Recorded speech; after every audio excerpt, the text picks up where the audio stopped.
parole est là pour nous aider à faire ça. Je vous invite à prier et puis on va prendre la parole.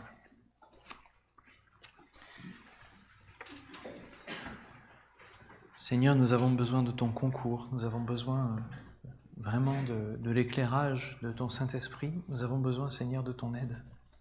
Nous voulons te remercier, nous voulons te rendre gloire, de nous permettre de pouvoir recevoir ta parole, la comprendre, des fois pas totalement, mais de pouvoir la recevoir dans notre cœur, afin qu'elle produise un fruit qui est le fruit que toi tu veux donner.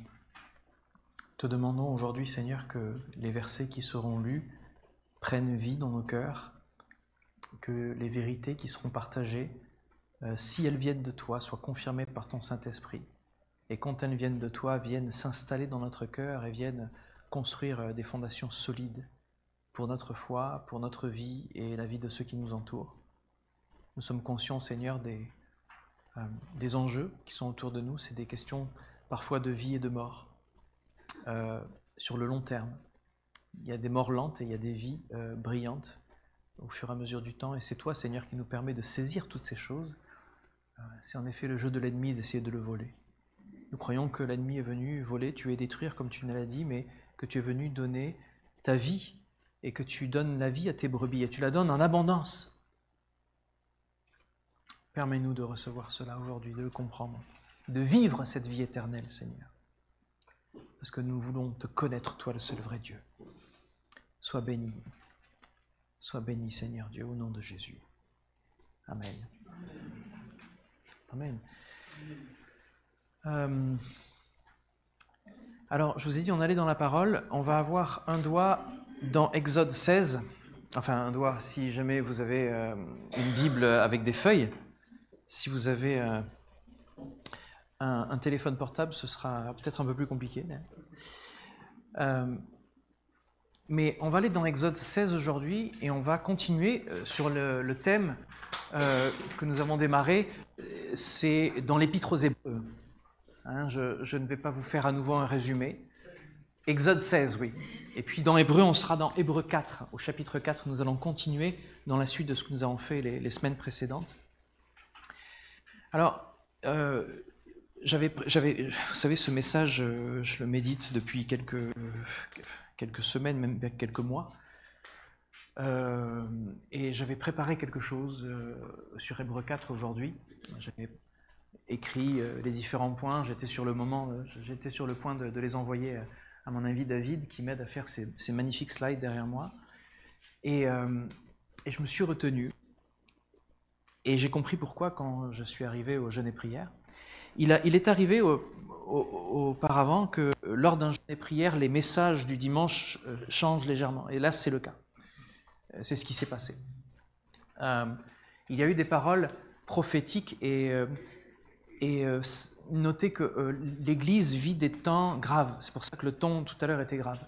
L'Église vit des temps difficiles. L'ennemi cherche à mettre les familles à mal. Il cherche à secouer les fondations, il cherche à ébranler les chrétiens. Et cette période que nous traversons, c'est une période qui est importante. Parce qu'alors que l'ennemi cherche à frapper, le Seigneur parle. Et pour ceux qui écoutent, l'ennemi va perdre. Pour ceux qui ignorent ce que Dieu dit, l'ennemi va gagner du terrain. Et on ne veut pas que l'ennemi gagne du terrain. C'est pour ça que le ton aujourd'hui est grave. Nous prenons conscience de plus en plus, en avançant dans la lecture de la parole et dans la prière, qu'il y a des enjeux qui vont impacter tout le reste de votre vie, peu importe l'âge que vous avez. Et les enjeux qui sont devant nous sont des enjeux qui sont de l'ordre des choix que vous allez faire. On a parlé du temps qui passe, qu'on ne peut pas rattraper une fois qu'il est passé, et on a parlé de ne pas gaspiller ce temps-là. C'est un petit peu sur ces sujets qu'on va méditer aujourd'hui, et vraiment le livre, le chapitre 4 d'Hébreux s'y prête totalement. Et donc je vais démarrer par cette histoire qui se trouve dans Exode 16, C'est l'histoire d'un peuple qui suit Dieu mais sans lui faire confiance. C'est l'histoire d'un peuple qui est béni par Dieu, qui goûte, qui mange, qui est éclairé, mais qui ne lui fait pas confiance, qui, quelque part, refuse le repos. Exode 16.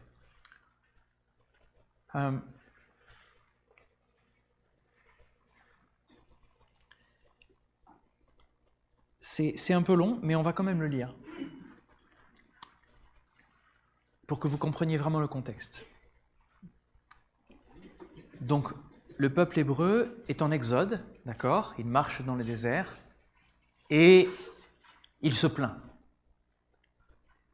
Il n'a jamais son confort, il regrette un peu le passé, voilà.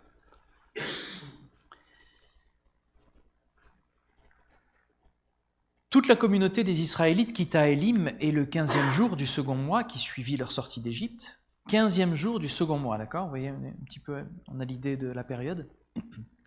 Les Israélites arrivèrent au désert de Sin, qui s'étend entre Élim et le Sinaï. Ils ne sont pas loin du mont Sinaï. Là, dans le désert, toute l'assemblée des Israélites se plaignit de Moïse et d'Aaron et leur dirent « Ah ! Pourquoi l'Éternel ne nous a-t-il pas fait mourir en Égypte, où nous étions installés devant les marmites pleines de viande et où nous mangions du pain à satiété, tandis qu'à présent, vous nous avez fait venir dans ce désert pour y faire mourir de faim toute cette multitude. » Ils ont été libérés, ils ont traversé la mer, ils ont vu des miracles, mais voilà leur état d'esprit. Donc on voit qu'ils sont dans la communauté. Hein. Certains, je pense, sont heureux d'être sauvés, d'autres sont là parce qu'ils ont suivi. Alors l'Éternel dit à Moïse, regarde. Alors, regardez la patience de Dieu. Vous êtes Dieu, vous faites sortir votre peuple d'Égypte, vous avez emmené Moïse, vous avez préparé toutes les choses, et le peuple est là, il se plaint. Si vous êtes Dieu, qu'est-ce que vous faites, vous en tant qu'homme? Vous avez déjà joué avec une loupe avec des fourmis? Vous avez déjà joué avec ça quand vous étiez gamin? C'est horrible, hein? Voilà. Non, moi je l'ai fait et je l'ai regretté, hein? Mais quand tu es tout puissant et que tu fais tout pour ces toutes petites créatures et que tu fais tout pour les sauver et qu'ils se plaignent tout le temps, le cœur de l'homme et sa justice se dit, mais tu devrais les faire mourir, ces gens-là. Mais écoutez le cœur de Dieu qui aime son peuple, qui aime son peuple.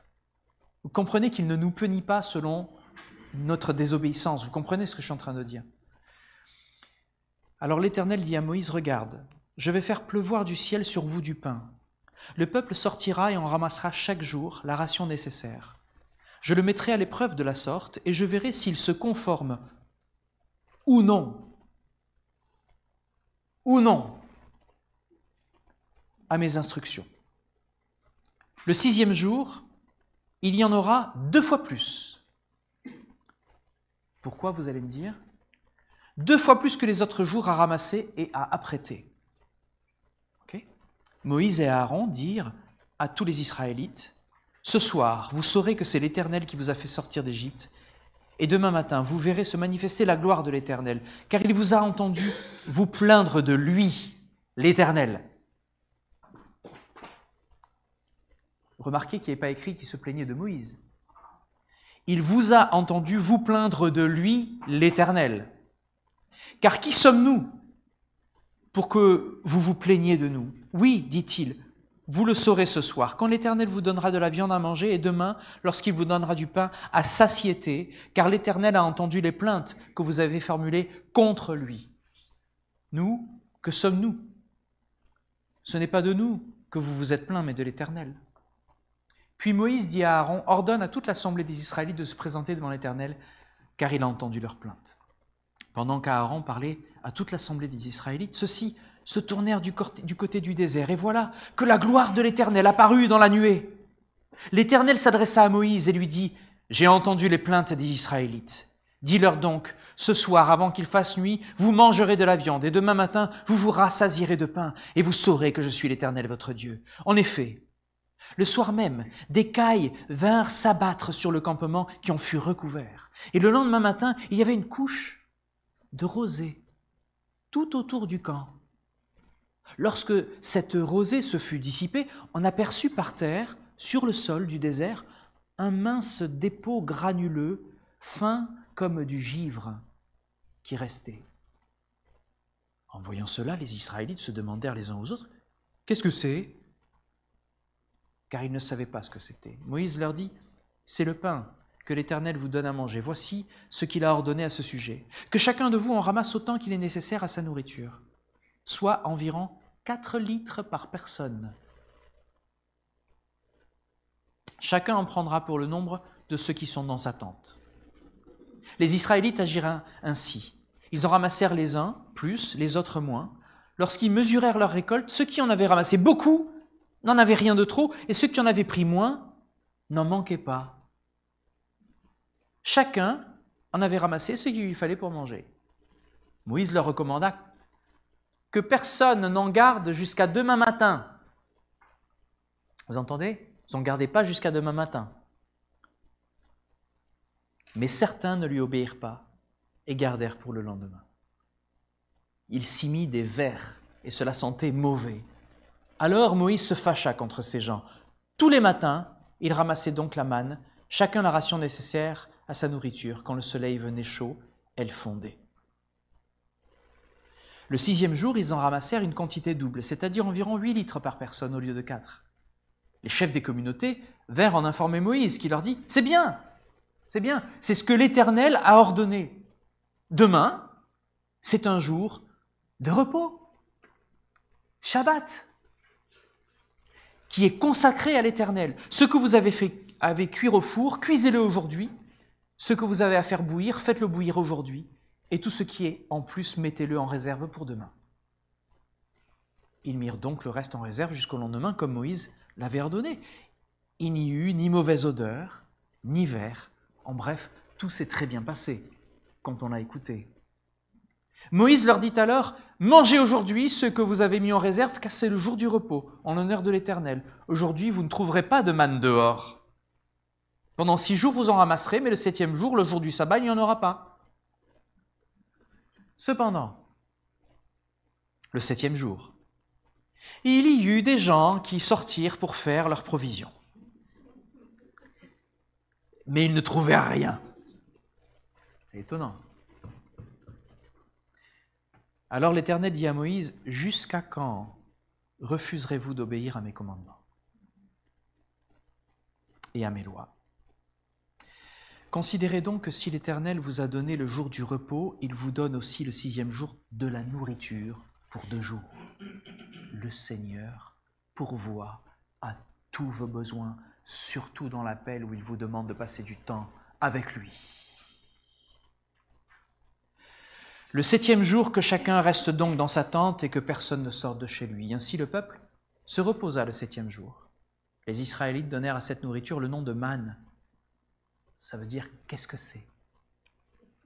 Elle ressemblait à des grains de coriandre blanche et elle avait un goût de beignet au miel. Moïse dit « Voici ce que l'Éternel a ordonné, prenez environ 4 litres de cette manne, conservez-les pour des générations futures, pour qu'elles voient l'aliment dont je vous ai nourri au désert, après vous avoir fait sortir d'Égypte. » Donc ils ont gardé ça pour les générations futures. Ils l'ont mis devant le coffre de l'acte de l'Alliance. Et les Israélites mangèrent de la manne pendant 4 ans jusqu'à leur arrivée dans un pays habité aux confins du pays de Canaan.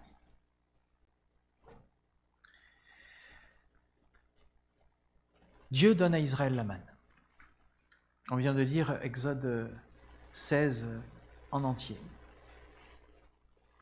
C'est un pain venu du ciel pour les nourrir chaque jour. Mais au lieu d'obéir à Dieu et prendre seulement la portion nécessaire pour chaque jour, certains tentent de prendre plus que ce qui leur a été donné. Résultat, ceux qui ont stocké pour eux-mêmes, ça pourrit. Ça devient inutilisable. On verra dans les détails, mais quand on prend plus, quand on fait des choses qu'on n'est pas censé faire, au bout d'un moment, ça passe à la trappe, ça va à la poubelle. Je parle de nos projets, je parle de nos ambitions, je parle de plein de choses que le Seigneur ne nous a pas demandé de faire. D'autres, pourtant avertis, sortent chercher de la manne le jour du sabbat. Ils sont avertis, ils le savaient, ils ne pouvaient pas dire qu'ils ne savaient pas. Alors que Dieu leur avait dit de ne pas le faire. qu'est-ce qu'ils essaient de faire? Ils suivent leur propre voie, tout en marchant avec Dieu.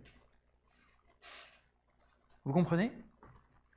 On peut marcher avec Dieu et continuer de suivre ses propres voies. Pourquoi est-ce que c'est une image puissante pour nous aujourd'hui? Certains chrétiens veulent sécuriser leur avenir par leurs propres moyens, au lieu de faire confiance à Dieu. D'autres veulent suivre leur propre logique, leur propre désir, des désirs qu'ils ont au fond du cœur, au lieu de se conformer à la parole de Dieu. Ils sont dans l'alliance avec Dieu, mais ils refusent, ouvertement, consciemment, de lui faire pleinement confiance. C'est exactement ce qui s'est passé dans le désert, et c'est exactement ce qui a empêché Israël de rentrer dans le repos qui est promis.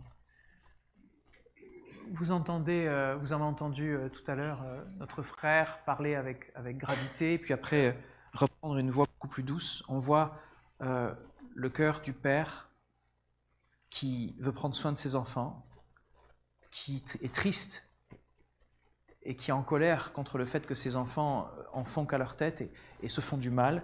Et puis on sent l'amour, la bienveillance, la tendresse. Il y a cet équilibre dans la voix de Dieu. Il y a cet équilibre dans la parole de Dieu. Et donc, si vous entendez ce message aujourd'hui, ce n'est pas un reproche, c'est une demande de la part du Seigneur que chacun d'entre nous regardions ce qu'il nous a vraiment demandé et qu'on relâche ce qu'il ne nous a pas demandé. Il y a des choses qui vous font mal et vous savez au fond ce que c'est. Pas besoin de tourner autour du pot. Quand vous faites les calculs chez vous par A plus B, vous vous dites « je sais que c'est pas bien, mais je le fais quand même parce que j'ai l'habitude, parce que ça me rend confortable, parce que ça me sécurise, parce que. » Tu sais au fond de toi. Donc, moi, je n'ai pas de réponse à vous donner aujourd'hui. On va lire la parole, c'est la parole qui va nous convaincre, mais là où vous allez gagner le combat, c'est dans la prière. C'est-à-dire qu'au sortir de cette méditation, vous allez demander au Seigneur, vous allez demander à Dieu d'y voir beaucoup plus clair. Et le Seigneur va vous répondre. Il va vous dire, ça tu arrêtes, tu lâches totalement. Tu sais que ce n'est pas pour toi, tu sais que je ne le veux pas. Et il y a des choses qu'il va vous dire, essaie-moi à cet endroit-là. Ce temps que tu libères, tu vas le prendre à faire autre chose. Je vais te montrer. Israël n'a pas compris son appel et a perdu le repos. Ça, c'est mon premier point. On est dans Hébreux, au chapitre 4, à partir du verset 1. On lit beaucoup aujourd'hui, mais c'est une bonne chose. On ne lit jamais assez, je trouve, en Église, et même pendant les prédications. Donc on va se rattraper aujourd'hui. Excusez du peu. Je vais commencer la lecture dans Hébreux 4.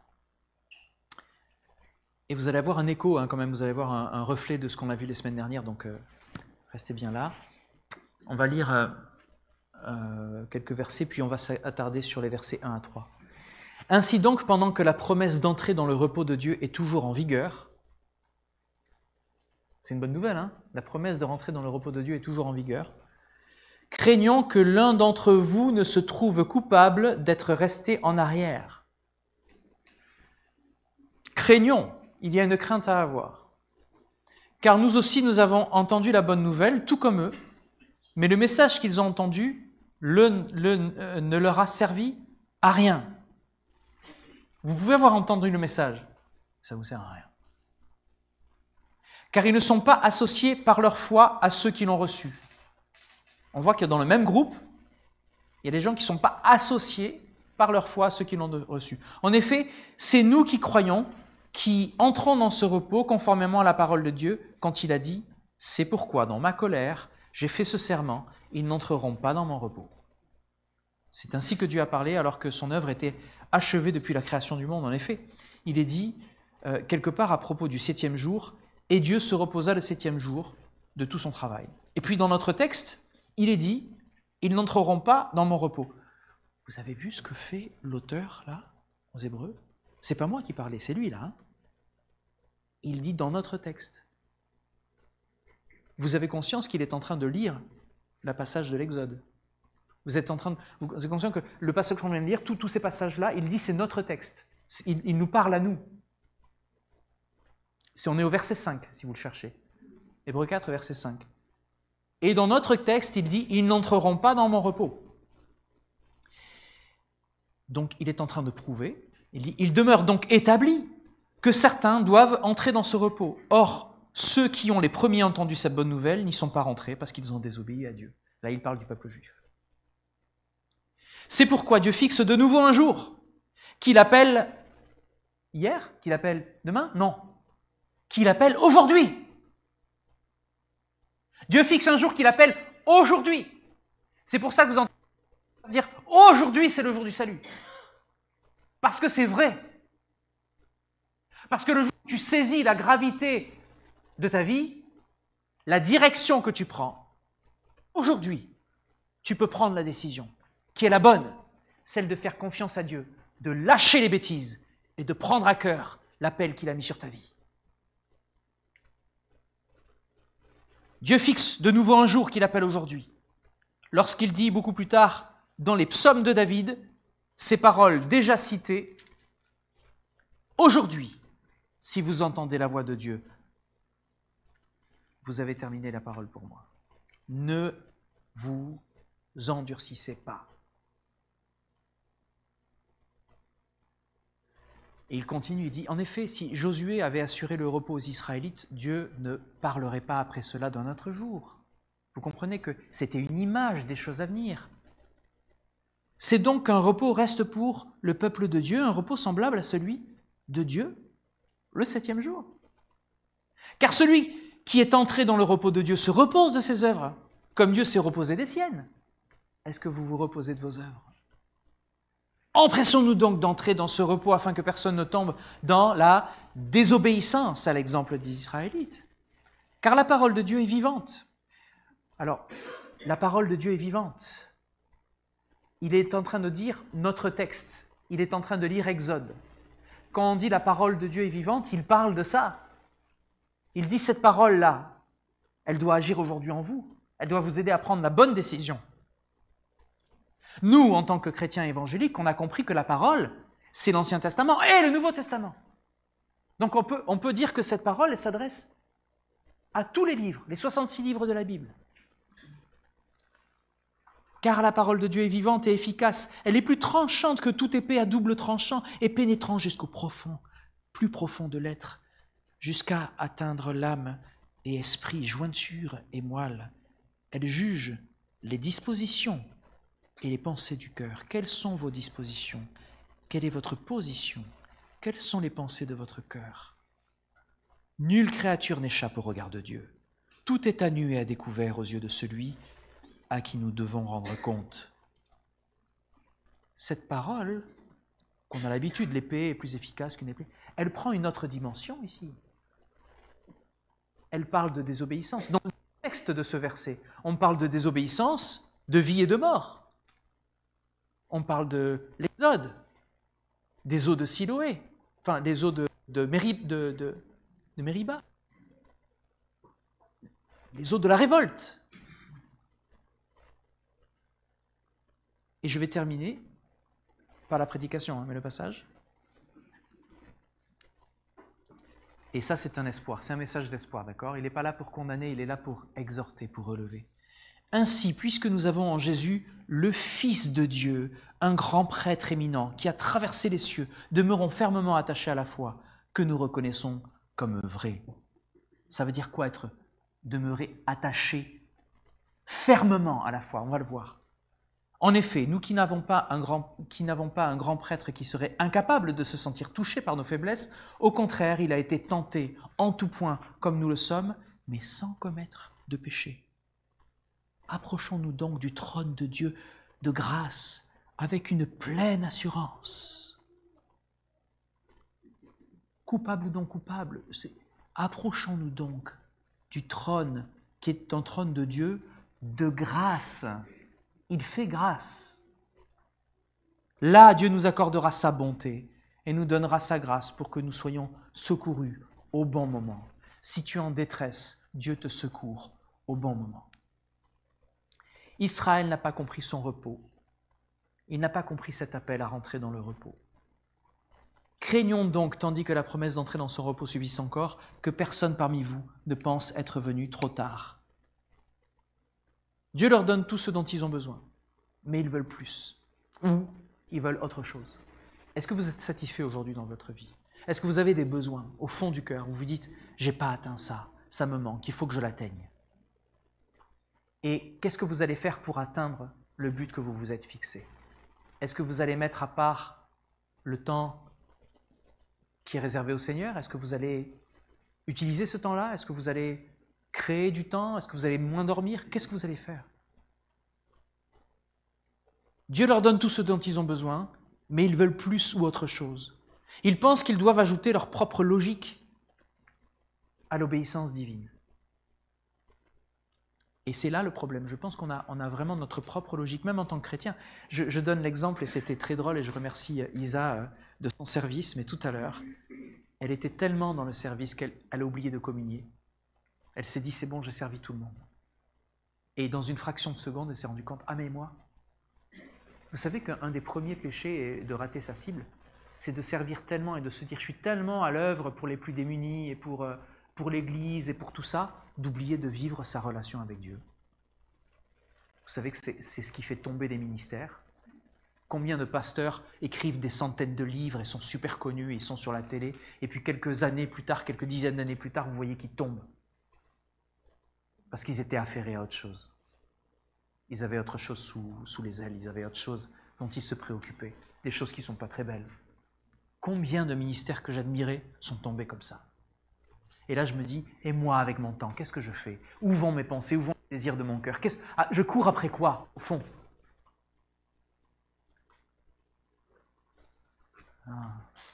Que le Seigneur réponde à ces questions. Mais vous ne courez pas à votre intérêt personnel, parce que l'intérêt personnel, Dieu l'avait déjà pourvu. Il a déjà pourvu pour le 7e jour. Il a déjà pourvu au 7e jour.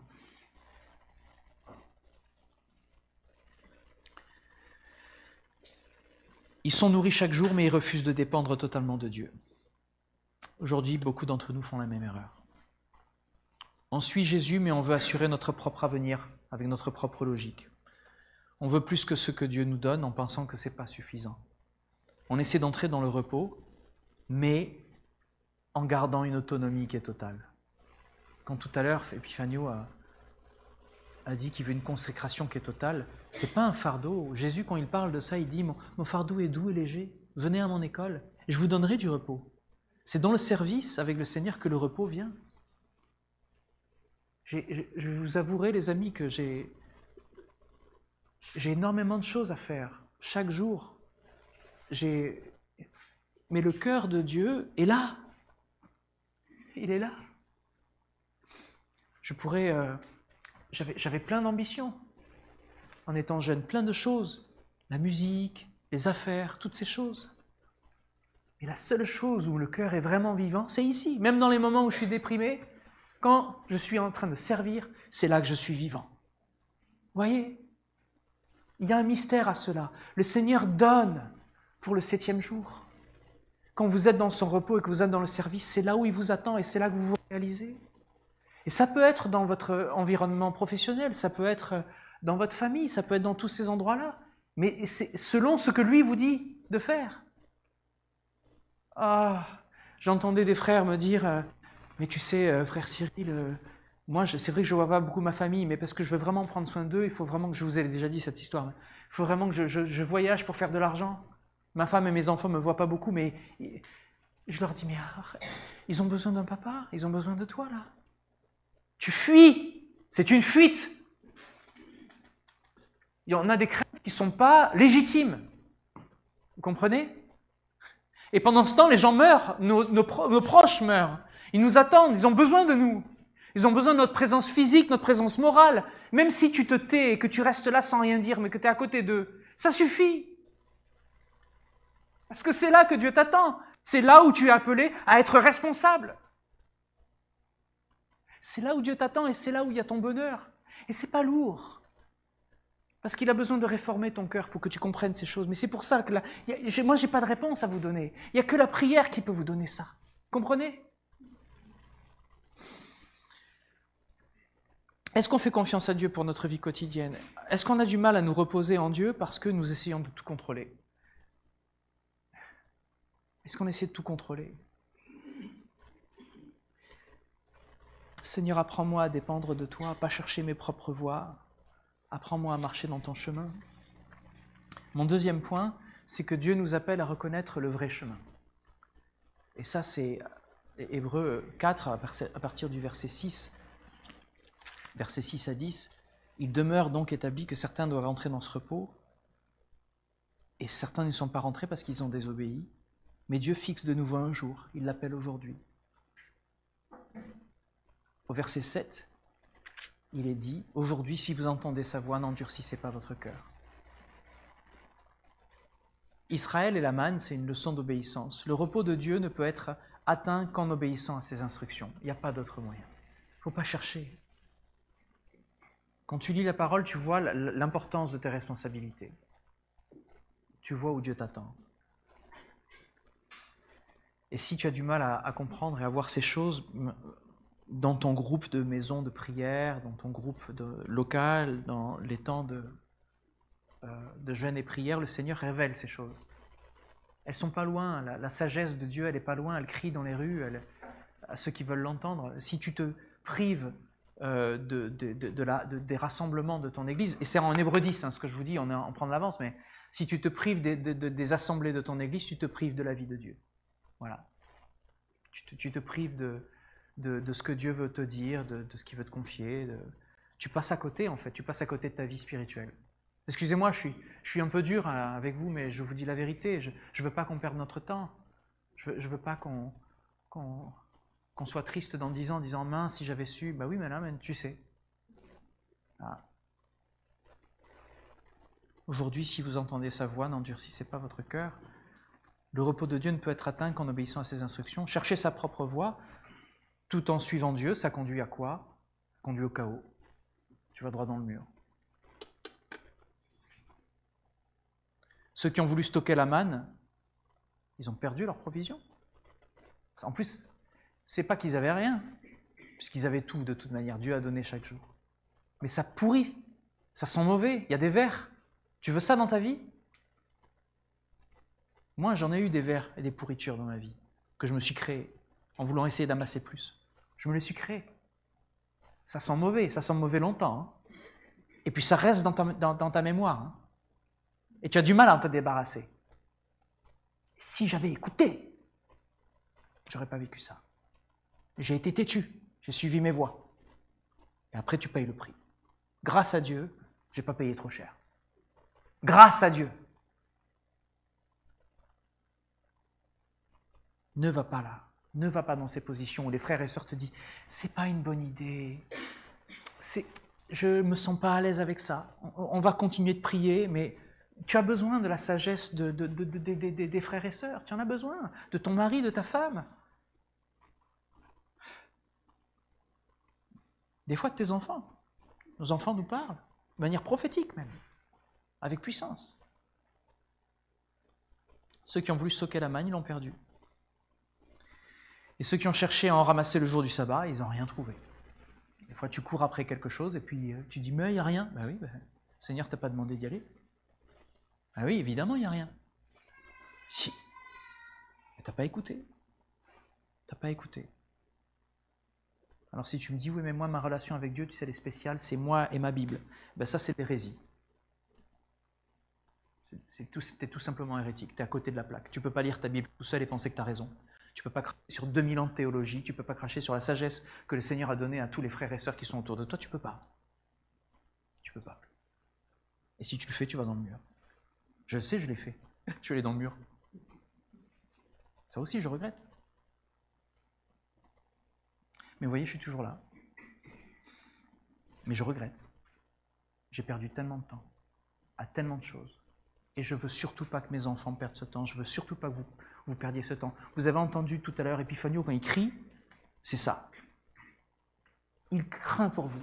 Et moi, quand je crie, c'est ça. Et quand les prédicateurs prient et crient, c'est ça. C'est qu'on a peur pour le peuple, dont on a la responsabilité. Et si le message n'est pas clair, et si on est trop doux, si on est trop lent, on va dans le mur. Quand quelqu'un est dans le feu, tu vas dire « Écoute, il faudrait que tu sortes du feu parce que tu vas mourir. Ah, t'es mort. » Non. Tu cours, tu l'arraches, tu te brûles en faisant ça d'ailleurs. Puis après, tu le frappes. Pardon. Non. Enfin... T'y retourneras pas, hein. T'y retourneras pas dans le feu. Ah, moi, je me serais donné des fessées, les amis, bon sang. Nous ne pouvons pas entrer dans le repos de Dieu tout en gardant nos propres stratégies, notre propre vision, ça ne fonctionne pas. L'obéissance, c'est la clé du repos. L'obéissance est la clé du repos. Répète après moi, c'est difficile. L'obéissance est la clé du repos. Faire confiance à Dieu chaque jour est plus important que sécuriser son futur par ses propres moyens. Dans quel domaine est-ce qu'on résiste encore à Dieu? Est-ce qu'il y a des choses qu'on essaie de contrôler nous-mêmes au lieu de faire confiance? Seigneur, je veux apprendre à te suivre sans essayer d'imposer mes propres idées, mes propres visions sur mon avenir. Que tout vienne de toi, Seigneur. Et mon dernier point, je terminerai avec ça, c'est là qu'est tout notre espoir, à partir du verset 14. Approchons-nous avec confiance. Le Seigneur nous voit faire des bêtises, il nous voit désobéir, il le sait. C'est pour ça qu'il est écrit que la parole est comme une épée à double tranchant, et Dieu, nulle créature n'échappe au regard de Dieu, tout est à nu et à découvert aux yeux de celui à qui nous devons rendre compte. Il y a tout là-dedans. On va lui rendre compte, et il sait ce qu'on fait, il connaît la disposition de nos cœurs. Un jour, on va dire, oui, tu m'avais dit, et puis j'ai désobéi. Changeons maintenant, là. Et c'est maintenant qu'il faut changer. Il ne faut pas se dire, je prévois de dire à Dieu, ouais, non. Tout est là, tout est là. Et la parole nous aide à faire ça. Elle vient juger les pensées des cœurs. Elle est vivante, elle nous dit, plus tu vas lire ta Bible, plus tu vas savoir dans quelle direction aller. Si tu attends qu'on te dise que ça tombe tout cuit, etc., comme la manne d'ailleurs, non. Il faut aller la chercher, la manne. Et certains, il fallait la chercher. Elle n'est pas tombée sur leurs genoux, elle était à l'extérieur du camp. Il fallait la chercher, il fallait la récolter, il fallait la mettre, il fallait la doser aussi. 4 litres, parce que vous êtes combien dans la famille? 5? Ok, on va mettre un petit peu plus. Pour chacun, il y en a un peu plus, parce que vous êtes une grande famille. Vous êtes que 2? 3? D'accord, on va mettre un peu moins de litres. Mais le Seigneur avait tout, et personne ne manquait de rien. Vous l'avez vu?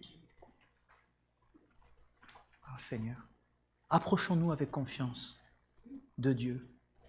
Approchons-nous donc avec assurance du trône de la grâce, afin d'obtenir miséricorde et de trouver grâce, pour être secourus dans nos besoins. Hébreux 4, verset 16. Regardons le contraste maintenant entre Israël et Jésus.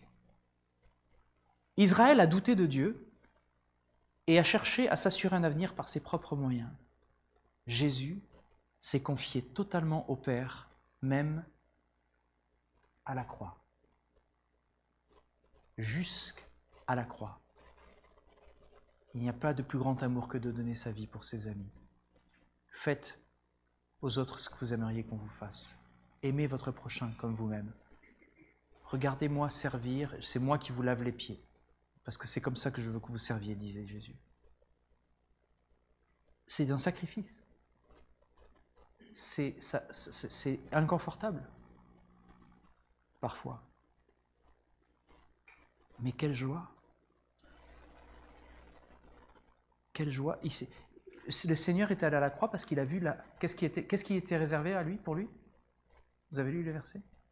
Il a souffert la croix parce qu'il a vu la joie qui lui était réservée.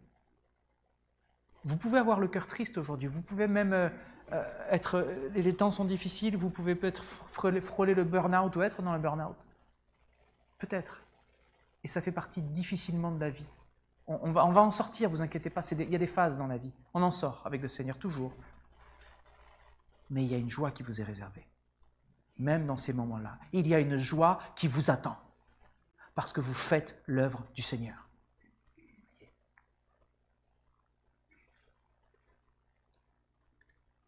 Nous avons en Christ quelqu'un qui comprend nos luttes. C'est le passage, la fin de Hébreux 4. Quelqu'un qui comprend nos luttes, mais qui nous invite à lâcher prise et à nous reposer en lui. Ce serait difficile s'il n'avait pas partagé notre condition, mais il a partagé toute notre condition. Approchons-nous avec confiance au lieu de nous fatiguer inutilement, les amis. Jésus nous offre un repos qui est complet, qui est libre en fait de toute inquiétude qui est humaine. Il n'y a pas d'inquiétude humaine dans cet appel-là. Une inquiétude du monde, vous voyez. On a le droit d'être inquiets les uns pour les autres, c'est bien, c'est une bonne chose. Ça nous empêche des fois de dormir, mais c'est une bonne chose. Cette inquiétude-là, elle va sauver. Parce que quand on sort la personne du feu, ou que nous-mêmes on nous sort du feu, la vie est tellement plus belle. Le soleil brille tellement plus. L'herbe est tellement plus verte. Tout a plus de goût. Parce qu'on a vécu ces choses-là ensemble. Jésus nous offre un repos complet. Et si nous nous fatiguons, est-ce que c'est parce que nous essayons encore de marcher selon notre propre logique? Je me pose la question, hein. Je me la pose encore même aujourd'hui. Des fois, je suis fatigué, je me dis, qu'est-ce que je fais de mal? À quel endroit j'ai passé du temps et des efforts qui étaient inutiles et maintenant je suis fatigué, je suis sur les rotules.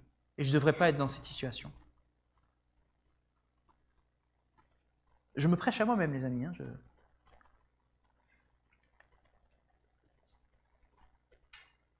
Jésus est-il réellement notre confiance ou est-ce qu'on cherche un plan B? Merci. Bon, et il faut se poser cette question.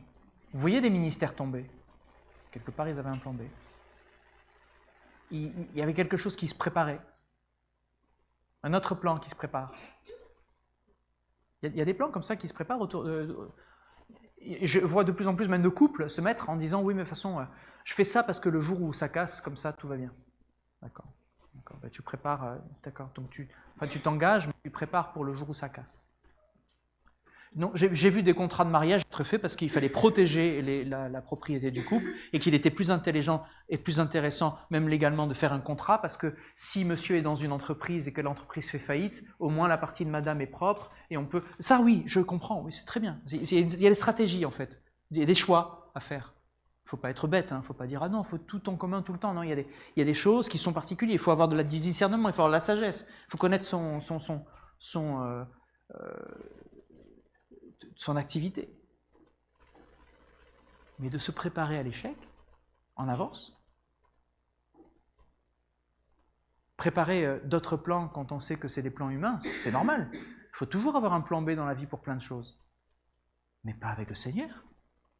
Personne d'autre viendra te sauver.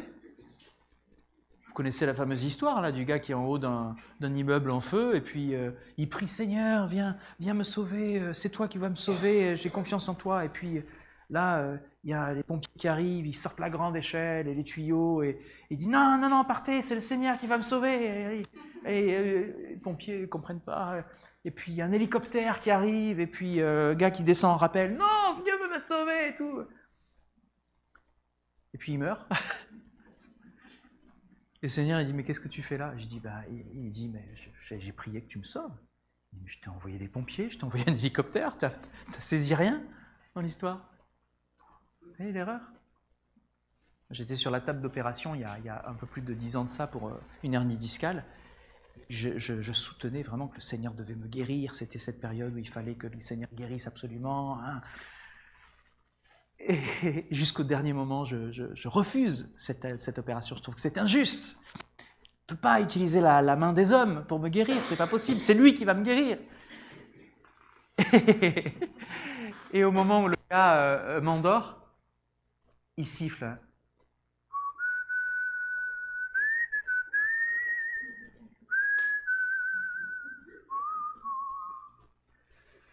Et là, alors il est en train de m'endormir et je dis, vous savez ce que c'est ce chant? Vous savez d'où il vient? Vous savez qui l'a fait? Je voulais l'évangéliser. Il me dit, non, raconte-moi ton histoire. Et puis, je vais... Il m'a eu!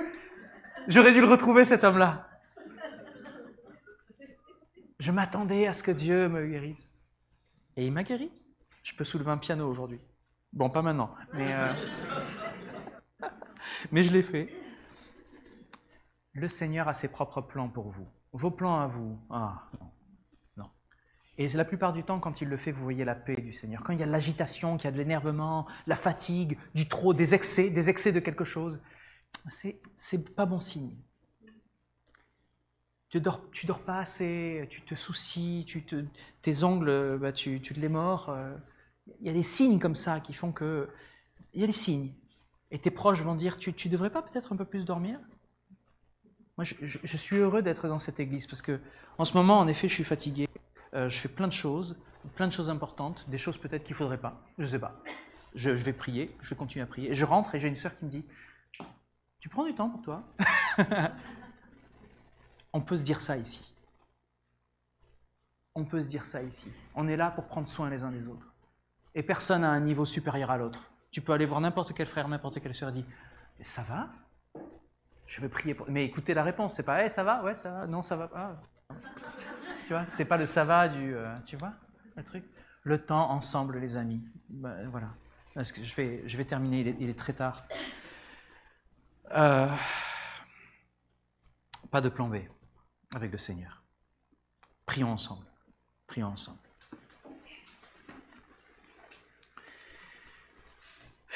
Jésus.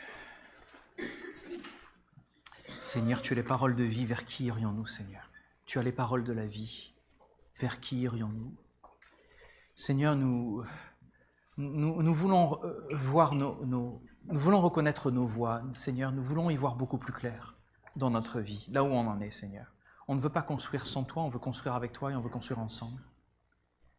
Seigneur, nous te demandons pardon.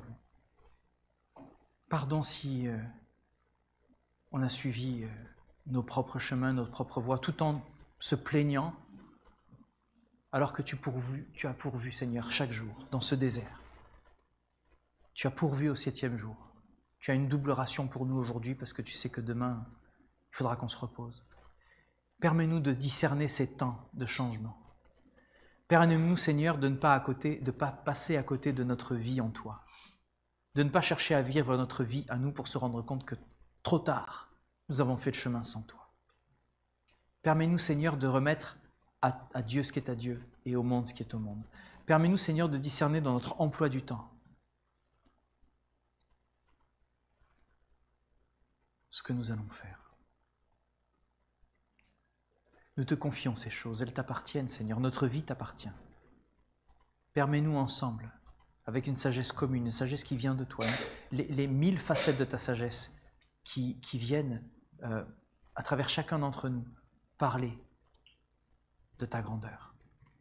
Permets-nous de nous bénir les uns les autres. Ne permets qu'il n'y ait aucune parole de jugement, aucune parole de contrainte, mais des paroles de libération, des paroles prophétiques qui donnent une direction et de la vie. Comme quand tu as demandé à Moïse de frapper le rocher et que de l'eau en est sortie. Certains avaient confiance, d'autres doutaient. Permets-nous de faire partie de ceux qui ont confiance en tout moment, de nous reposer entièrement sur toi, de rentrer pleinement dans le repos qui est en toi. Merci Seigneur Dieu. Merci parce que tu es celui qui pourvoit.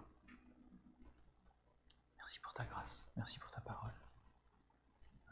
Examine nos cœurs, permets-nous de les examiner. Amen.